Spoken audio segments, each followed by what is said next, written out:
Essula egambye nti mmere baagala alina oba mmere baagala. Mmere baagala alina yali mukwano gwange nga mukwano gwange nnyo nanneefuulira nandiisa akakanja n'atuukiriza olugero olugamba nti gw'olulambuza yalusalako. Mwana wange omukazi oyo ndifa mukaaba bukoko. Mmere twali ba mukwano nnyo eyo nga tukyasoma. Omukwano ogwo gwatuviiramu oluganda olunene nga n'akabu tukagabana bwa babiri, era bwe nafuna obufumbo bwange buno wano nga tavaawo. Tubeera naye mu bulungi ne mu bubi nga simulinaamu nkeka yonna olw'okuba gwali gutusaza mu kabu. Ne mu maka twamuweeramu ddala ekisenge kye ky'obwebange mwe yagolongotanyizanga ekiwanga mu ngalo buli lwe yajjanga ewaka. Balamu bange nabo ku kyalo bonna baali bamumanyi nga bw'ali omwana wa nnyo, mbunga n'oluusi bamunfaananya eby'ekitala bantu balina akajanja. Waakulaba ne guni ani ana mugandawo mbalaba mufaananamu. Bantu mulina akajanja. Abandi ne bwe bambuuzanga abamuzaala nga mbeddiramu kimu nti kitaffe ow'ettakajjunge mu bukoba kyaggweyo yamuzaala. Kajanja k'abakazi kookirabe. Munnange gye nakomya okwagala mmere ono nagundi baagala ono gye nakoma okumwagala baagala alina gye nakoma n'okuwooba anti yanfuukira ssekawake weeyolera nampita kulitalaba natta ne baze yatta ne baleekyama. Saagala muntu ayagala bba wa munne taakalira ddala taagala natta ne bazeekya. Naye nammwe abasajja nammwe mulimba manyi mmwe abasajja nze mannaye mmwe abasajja mmwe wakati munnange omuntu yali afuukidde olu nanno bintama. Munnange natte ne bazeekyama nga simanyi baasisinkaniranga eyo ku kibuga nkugambye ne bapepeya nga ababalaba tekibayugula ttama nga balowooza nti omwami waffe atambuddeko ne mulamu we. Abasajja temumatira era muli bazibu nnyo, temuwena ne kyemwagala temukimanyi. Enkomerero ya byonna munnange bwe twali tutijja nga nakyala takyatijja. N'oluusi yajjanga nantugubalirako ebitaliimu gy'oli nti nayombye naye edda. Olundi nga bwazze ngadde eyo mu ddiiro ne bazannya omuzannyo gwa dulafuti. Olwo nga n'emmere yeneegubajjako. Akakajanja k'abakazi abo naawe kookirabe okutijjirira okwo kati omusajja omuwoote. Abasajja bawena ng'omulekera azannya atya dulafuti oyo. Mukazi gwe naawe atereka naawe. Munnange oluusi nga mmala nakubeetayirira okugirya naddala ku lwa Ssabbiiti lwe lwabaddewo jjo oba lwe luno lwe mwapaatiikawo. Olwa Ssabbiiti mwana muwala yafunira ddala ejja nakakaawa ewange era nanjooga n'ayitiriza. Nakyala yankinya eby'ekitalo era n'akyusa n'embeera ze. Bwe nalaba kimpitiriddeko kwe kwagala mubuuze ensonga kwasinziira okumpisanga mukazi mujja. Naye mba sinaba kukikola wengafunira nti munnange nali nkuuma lubugo nga lubaale mubbe era nemmanya ng'omukulu n'olusuku lwange bwe yalusalako edda. Era addaga abakazi nammwe mutu anakajanja kano omusajja bamulinaanyawo omukazi. Muleke yeesaggira eri bibye naye nga sigwa oleesa olumbulege ewaka. Leka ate naawe n'asumululira baze oluwombo nankubye enkaaga. Bwe mbimanya nkugambye omwami n'asajjalaata naggwererera muli ng'eggwagwa erisenswa emu. Yatandika n'okusala ssebe ebibanja nga bisatu byange ebina bya mmire. Tewaayita na bbanga n'amutikka olubuto wanji maama wano nakati namera enjaji mwana muwala n'alaga ettigimbuli ng'olwo nno yali ku maapu nze yandibyadda nafuukafuukana anti nga munnange oguggwa teguba muka mire yamufuula mubikka anti baserwajja okwota obamanyi bwe bakiza nnyinimu entannama nga mbassa kasiiso nga nzira mu kuwoza ng'ekikutte obudde mbu bwe kiri buta bw'ekikutte obudde bwe kiri buta nga kibuta ddi nga gwe weereetera embaki mu kuwoza ng'ekikutte obudde bwe kiri buta eky'okumuwasa kyandinnumye kitono kuba ffe abakazi tewali gwe kyatonderwa gwe nnyabo bw'abakazi kyatutondebwa bwe tewatali musajja w'omwani yakugamba abakazi ate muleke okweyogeza ebyo ebintu byammwe ebyo ebitakola nsa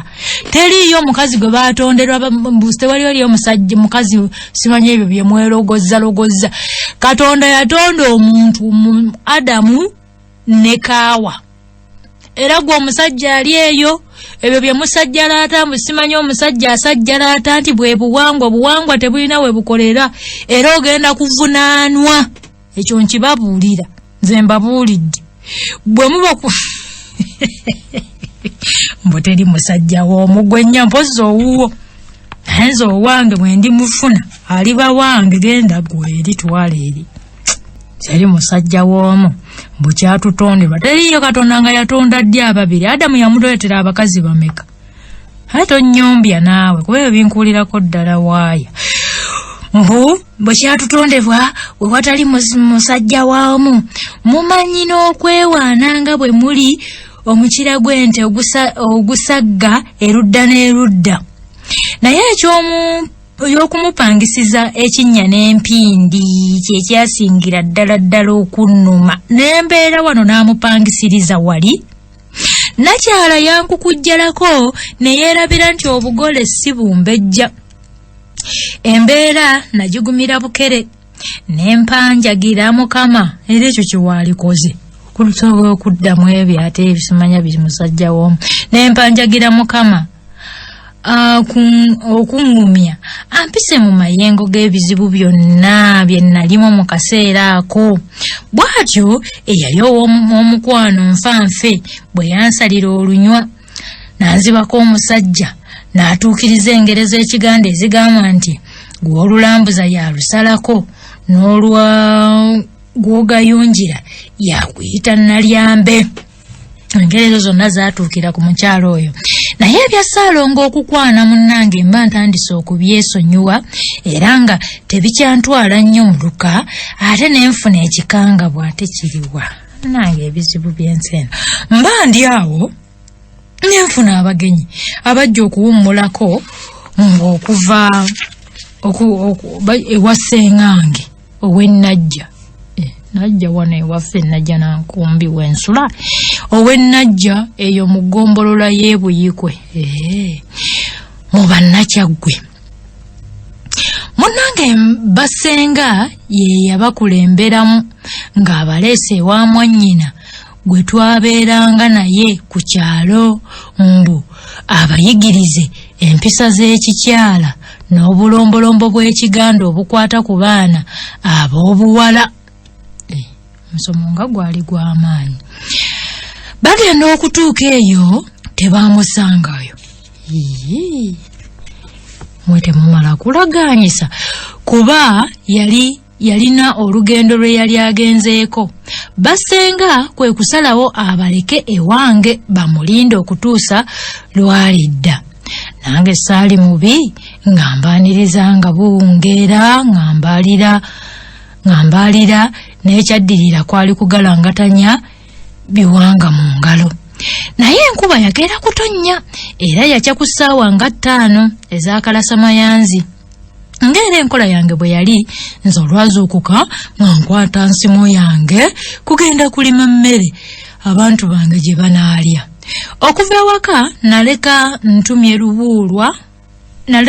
lubuulwa agenda asoggole ekinnanga nga bw'omanyi abato bw'akwata enkwende n'emudda ebibegabega tebajjukira tebatta kezaala Luttamagi ne Gwonyooma manyanga mazibuzibu tebajjukira tebatta kezaala Luttamagi ne Gwonyooma ne bagoberera baabo basimbye Lwakasota bakkiridde mu kinnanga batere baleete emizinyambwa eno nga bwe bagenda bayimba oluyimba kiwologoma baladdamu kyali kya munte akatooke k'omu lukande kyali kya munte bw'olaba akazimbye obutama kyali kya munte ng'akagala kusalirwa kyali kya munte nange siikasalire bwe batyo mukulu yagamba nti ow'ennyimba mbi ayimbira mu babe agamba naye baba baakayita ku kiswa ekisejjere Gwonyooma eyali akoobedde kwe kuwoggana nga bw'alaajanira banne nti ekintu kikino kinkutte mujje mu nnyambe banne basooka kubiyita bya lusaago naye bagenda okudda emabega ng'essota eryakula ne liwola limusibye amakata abaana baalaye enduulu nga bwe balaajanira abantu bajje bataase munnaabwe naye ng'ekisota omwana kimuvumbagidde kimuzingazinga baliraanwa bagenda okutuuka okukaazakaaza olubaya lwa Ttimba kali butemu ng'ebyembi omwana lumumazeemu omukka nga kibi nnyo maama nga kibi nnyo ng'empisa y'ensi bw'eri Ttimba baamutemako omutwe ne bagutwala ku poliisi okukakasa obutemu buno omugenzi yazimbululwa mu makata g'omutemu nga yenna yamumenyemenye gy'oli teyaliimu magumba natunuulira omulambo gw'omwana wattu Gwonyooma n'entangaalira ng'ekiswa ekitaabuuke n'enkakasa nti ddala lulina amattire Ntimba ono si ono omukazi si yabazaala si yeyata ono omukazi azaala Ttimba luli yazaala Waswa simanyi azaala Kato ne Ttimba luli n'azaala Akasumbi ne Ttimba si ono era amuliira abaana tunaabiwulira simanyi